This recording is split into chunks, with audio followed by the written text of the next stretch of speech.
डीमार्ट मध्ये शॉपिंगला जायचं म्हणलं की खूपच भारी वाटतं नाही का. मुलांना पण एवढं भारी वाटतं ना, त्यांच्यासमोर सगळ्या खायच्या वस्तू असतात आणि पाहिजे ते घेता येतात. असंच आम्ही पण गेलो होतो, पण त्याच्या आधी सकाळचं रुटीन शेअर करते. सकाळी सकाळी असं व्हायला लागलंय, आता उन्हाळा होता तेव्हा तर गरम होतच होतं, पण आता थोडा पाऊस पण पडतोय, मध्येच थोडंसं ऊन पण येतंय, त्याच्यामुळं खूपच असं अंग चिपचिप होतंय, घाम येतोय आणि खूप जास्त गरम होतंय.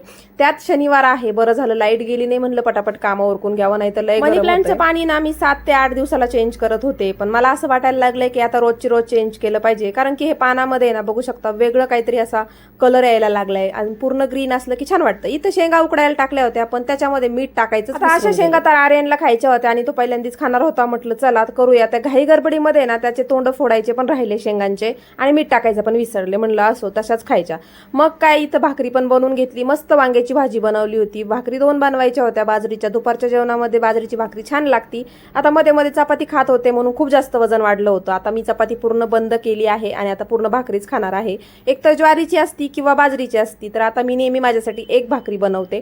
भाकरी बनवून झाली होती, वांग्याची भाजी 1 नंबर झाली होती. थोडीशी टेस्ट करून बघितली होती, म्हटलं चला आता पोटभर जेवून घेते, त्याच्यानंतर मला बाहेर जायचं. आता जेवणामध्ये मस्त अशी कैरी एक चिरून घेतली होती, वांग्याची भाजी पण होती, सोबत एक भाकरी घेतली होती. एकच भाकरी मी खाते, पोटभर जेवण केलं आणि 4:30 वाजता आम्हाला बाहेर जायचं होतं, म्हणजे मला आणि आर्यनला. तर मग त्या वेळेत निघलो होतो. बऱ्यापैकी ऊन होतं, ऊन जास्त. साडीवरचा चष्मा मी काही घातला नव्हता, जो नंबरचा चष्मा आहे तोच घातला होता. आता मी तुम्हाला दाखवते आमच्या अहिल्यानगर मधले सुपरस्टार रील स्टार, ते म्हणजे सनी भैया जाधव, त्यांचंच तिकडे एरियामध्ये गेलो होतो. आर्यनला सुद्धा दाखवलं, छोटासा शूट घेतला. तिथं रुबाब नाव आहे त्यांच्या दुकानावरती.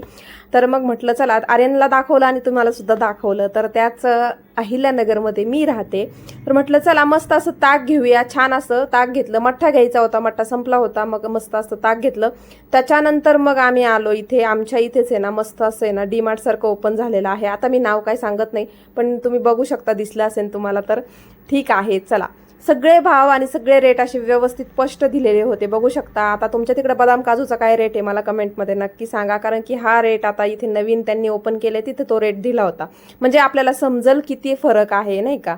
तर डीमार्ट तर आमच्यापासून खूप लांब आहे, पण आता इथं आमच्या जवळच अगदी 10 ते 20 मिनिटाच्या अंतरावरतीच आता हे ओपन झाले. 10 पण नाही, 5 ते 10 मिनिटाच्या अंतरावरतीच हे छान असं मॉल ओपन झालेलं आहे. मॉल म्हणू शकतो, डीमार्ट तर नाही म्हणू शकत, पण एक छान असा मॉल. आणि तिथं सगळ्या गोष्टी आपल्या घरगुती मिळून जाणार आहेत. म्हणजे सध्या तरी तिथे असं कपडे वगैरे काही नाहीये, बाकीची शॉपिंग, पण किराणा सगळा मिळणार आहे. तर आता बरं झालं म्हणलं. तसं तर मी किराणा दुकानामधूनच घेते, जिथे एक ठरलेलं दुकान असते तिथूनच घेत असते, पण आता इकडून घेतलं होतं. आणि घेतलं काय घेतलं तुम्हाला तर दिसतच असेल, सगळ्या खायच्या बऱ्यापैकी वस्तू होत्या. आता आर्यन सोबत म्हणल्यावर दुसरं काय असणार ना. किराणा तर नव्हता घ्यायचा, पण जाऊन फक्त चेक करायचं होतं, भाव किती आहे, कसं आहे, व्हरायटी, क्वालिटी, सगळ्या गोष्टी कशा. दुकानामधूनच मी सगळ्या गोष्टी किराणामधल्या घेत असते, पण ज्या तिथे मिळत नाही त्या इथून घेता येतील आणि एकदम जवळ आहे, त्याच्यामुळे काय आता टेन्शन नाही. असो मस्त असं. नंतर मम्मीकडे गेले, डायरेक्ट मम्मीकडे गेले होते. मग तिकडनं येताना ना खूप सारा कढीपत्ता मम्मीने दिला होता, जे की आपल्याला रोजच लागतो जेवणासाठी.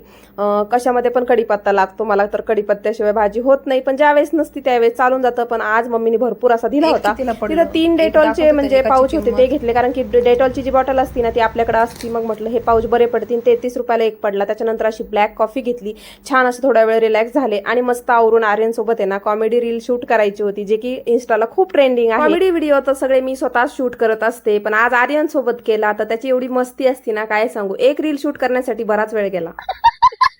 चला आजच्या पुरतं एवढंच. व्हिडिओ आवडला असेल व्हिडिओ लाईक, चॅनलला सबस्क्राईब करा. Bye bye.